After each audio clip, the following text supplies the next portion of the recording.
ವಿಜಯನಗರ ಸಾಮ್ರಾಜ್ಯದ ವೈಭವ ಸಾರುವ ಚಿತ್ರದಲ್ಲಿ ಪುಷ್ಕರ್ ಮಲ್ಲಿಕಾರ್ಜುನಯ್ಯ. ಬೃಹತ್ ವೆಚ್ಚದ ಪ್ಯಾನ್ ಇಂಡಿಯಾ ಸಿನಿಮಾ. ನೂತನ ತಂತ್ರಜ್ಞಾನ ಬಳಸಿರುವ ಕನ್ನಡ ನೆಲದ ಮೊದಲ ಸಿನಿಮಾ.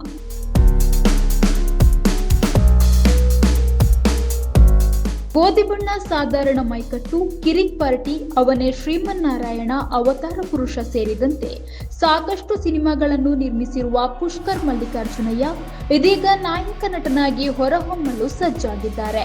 ಕಳೆದ 3-4 ವರ್ಷಗಳಿಂದ ಅದಕ್ಕೆ ಬೇಕಾದ ಪೂರ್ವ ತಯಾರಿಯಲ್ಲಿ ತೊಡಗಿಸಿಕೊಂಡಿದ್ದ ಅವರು ಇದೀಗ ಸಿನಿಮಾವನ್ನು 70% ಪೂರ್ಣಗೊಳಿಸಿದ್ದಾರೆ. ವಿಶೇಷ ಎಂದ್ರೆ ಅವರೇ ಈ ಚಿತ್ರಕ್ಕೆ ಚಿತ್ರಕಥೆ ಬರೆದು ನಿರ್ದೇಶಿಸಿದ್ದಾರೆ. ಒಂದೇ ಸಿನಿಮಾದಲ್ಲಿ ನಾಯಕ ಹಾಗೂ ನಿರ್ದೇಶಕ ಜವಾಬ್ದಾರಿ ಹೊತ್ತು ಪಾದಾರ್ಪಣೆ ಮಾಡುತ್ತಿರುವುದು ಮತ್ತೊಂದು ವಿಶೇಷ.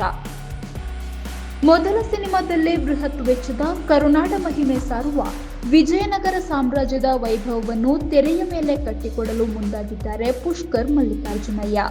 2 ಯುಗಗಳಲ್ಲಿ ನಡೆಯುವ ಕಥೆ ಇದಾಗಿದ್ದು, 2 ಕಾಲಘಟ್ಟದ ಅಸ್ಮಿತೆಯನ್ನು ತೆರೆದಿಡುವ ಪ್ರಯತ್ನಕ್ಕೆ ಅಡಿ ಇಟ್ಟಿದ್ದಾರೆ.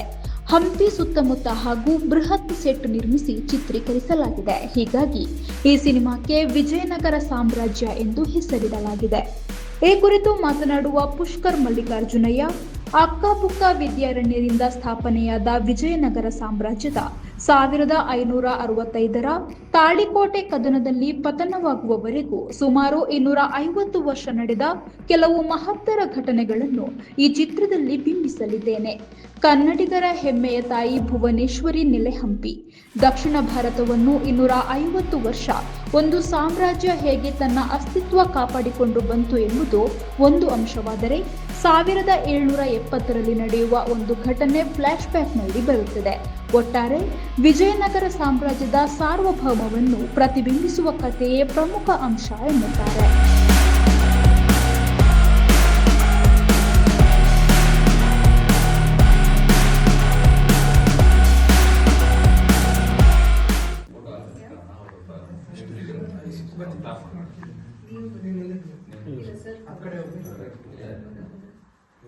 ನೀವು ಬನ್ನಿ ಸರ್,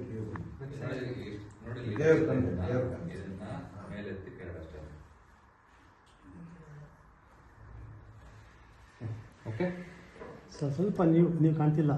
ಈ ಕಡೆ ಬನ್ನಿ ಸರ್. ಇಲ್ಲಿದೆ ನೋಡಿ.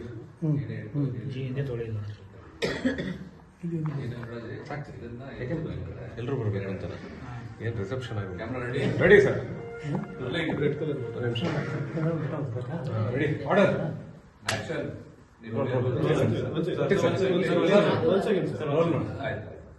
ಹೇಳಿ ಸರ್. ರೋಲಿಂಗ್. ಆಕ್ಷನ್.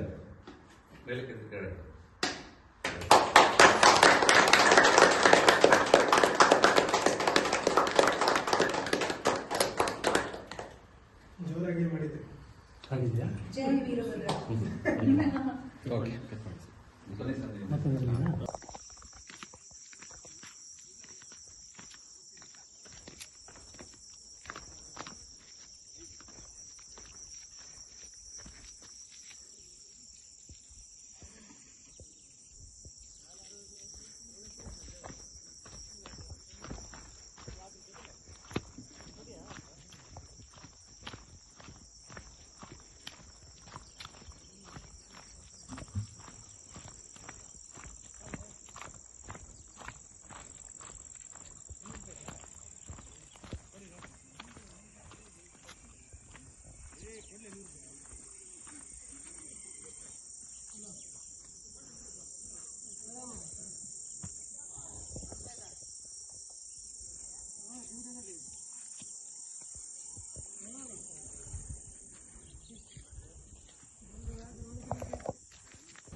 Exactly 11.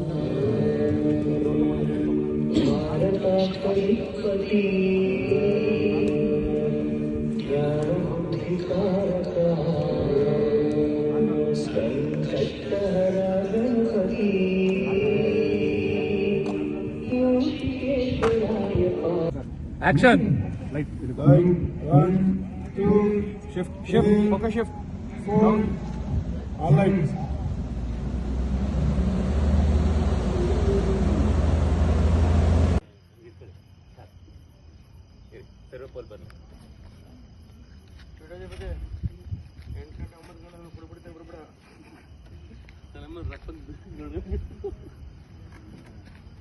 ಇದು